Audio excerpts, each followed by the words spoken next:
Hello guys, welcome to my YouTube channel Banking Spartan. So today I am going to discuss about my self-view analysis of SBI PO prelims third shift paper. उससे पहले अगर आपने channel को subscribe नहीं किया तो ज़रूर कर लीजिएगा।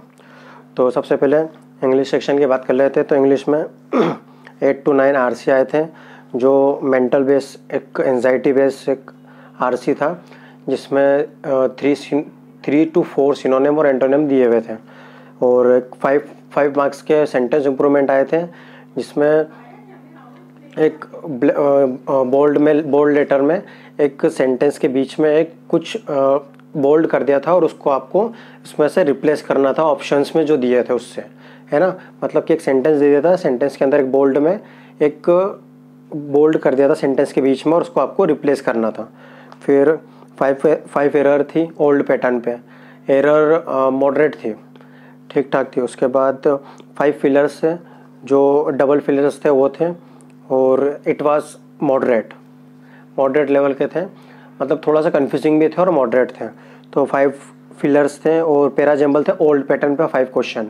मतलब ऐसा होता ना कि एक पैटर्न एक पैराजम्बल दे दिया और उसको आपको अरेंज करने के बाद आपको 5 क्वेश्चंस दे देते और 5 क्वेश्चन को आपको उसको सॉल्व करना था। तो 5 क्वेश्चंस इसके थे। तो ये था रीजनिंग का एक सेक्शन, और इसमें मेरा टोटल अटैम्प्ट है 26। और मैथ्स की बात कर लो तो मैथ्स में 5 पाई चार्ट था, जिसमें गर्ल्स का डेटा दिया हुआ था, और उसके अंदर टोटल डेटा दिया था और गर्ल्स का डेटा दिया था। और पहले तो परसेंटेज से आपको टोटल डेटा निकालना था, फिर जो गर्ल्स का डेटा दिया था उसमें से माइनस करके बॉयज़ का डेटा आ जाता। फिर उसके अंदर क्वेश्चंस दिए हुए थे कि जो बॉयज़ है वो कितना मतलब पार्टिसिपेंट्स के ऊपर था कि पार्टिसिपेट कर रहे हैं किसी गेम्स में, इवेंट्स में। तो उसमें बताया हुआ था कि इतने वो जीत जाते हैं तो इसमें कितने बॉयज़ है कितने गर्ल्स हैं, मतलब उसको लेंथी बना दिया था, क्वेश्चंस के अंदर क्वेश्चंस बना दिए थे, है ना। उसके बाद 5 टेबल के थे, जिसमें सब्जेक्ट दे दिए थे, मैथमेटिक्स था और इंग्लिश था, जिसमें 4 to 5% दे दिए थे और उसमें उनके परसेंटेज दे दिए थे। बाकी टोटल डेटा नहीं दिया था, और डेटा क्वेश्चंस के अंदर दिया था और क्वेश्चन उसी बेस पर था, है ना। कि थर्ड सब्जेक्ट भी उस क्वेश्चंस में दे दिया था कि हिंदी है थर्ड सब्जेक्ट।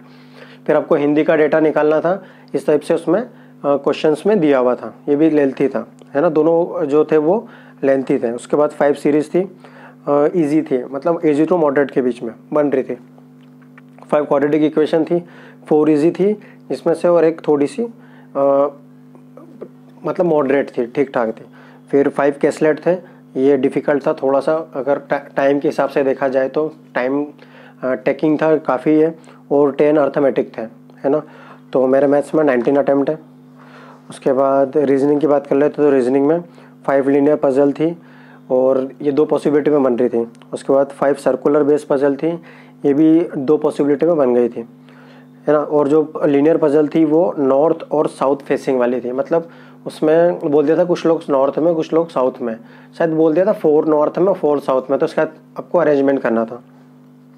4 सिलोक्स थे, 3 to 4 जो कोडिंग डिकोडिंग थी, 2 से 3 जो थे वो ऑर्डर हाइट वाले क्वेश्चन थे। हाइट वाले क्वेश्चन दिए थे कि ए इससे बड़ा है फिर इससे छोटा है, फिर इन दोनों की हाइट दे दी थी, फिर थर्ड की हाइट निकालनी थी, इस टाइप से दिया हुआ था। फिर एक ऑर्डर और रैंकिंग दिया हुआ था, सिंपल क्वेश्चन था, और 2 ब्लड रिलेशन के थे। और 5 जो थे वो एक पजल आई थी डिपार्टमेंटल बेस, जिसमें कलर दिया था, वेरिएबल दिया था, और उसके साथ आपको अरेंज करना था कि ए जो है डी के साथ नहीं जाता, उसके बाद मार्केटिंग में काम करता है, मतलब 4 वेरिएबल थे एक तरीके से। तो वो फिर 5 से 5 एक पजल और थी 5 मार्क्स की, जिसमें 6% थे, फ्रूट था उसमें दिया हुआ था एक, और आपको वो फ्लोर में अरेंज करनी थी। तो मैं इस पजल में थोड़ा सा उलझ गया था। उसके बाद एक फॉरवर्ड और बैकवर्ड का दिया हुआ था, और शायद 1 से 2 क्वेश्चन ब्लड रिलेशन के भी थे।